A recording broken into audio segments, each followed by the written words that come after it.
కావ్య అయితే ఫంక్షన్ కోసం అని చెప్పి పట్టు చీర కట్టి నగలు వేసుకొని బాగా రెడీ అవుతుంది. అది చూసి వాళ్ళ అమ్మ అయితే వాళ్ళ అమ్మ కళ్ళుకున్న కాటుక తీసుకొని తనకైతే దిష్టి చొక్క పెడుతుంది.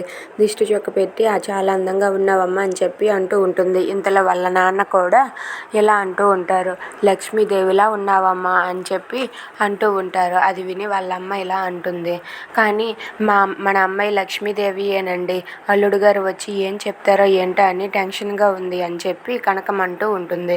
ఇంతలో అక్కడికైతే రాజు కారు వస్తుంది. కారు రాగానే కావ్య వాళ్ళంతా కూడా అటువైపుగా చూస్తారు. ఇక రాజు కారులో నుండి దిగి అటువైపు డోర్ ఓపెన్ చేయడానికి వెళ్తాడు. అది చూసి కావ్య వాళ్ళంతా కూడా ఒక్కసారిగా షాక్ అవుతారు. ఏంటి, ఏం చేస్తున్నారా, ఈ కారులో ఇంకేముంది అని చెప్పి అనుకుంటూ అలా చూస్తూ ఉంటారు. ఇక అక్కడే ఉన్న అపర్ణ, రాహుల్, రుద్రాణి వాళ్ళంతా కూడా అలా చూస్తూ ఉంటారు. ఇంతలో రుద్రాణి ఎలా అంటూ ఉంటుంది, రాజ్ కావ్యకి ఏదో చాలా పెద్ద గిఫ్టే తెచ్చినట్టుగా ఉన్నాడు, ఏంటో అది చూడాలి అని చెప్పి అంటూ ఉంటుంది.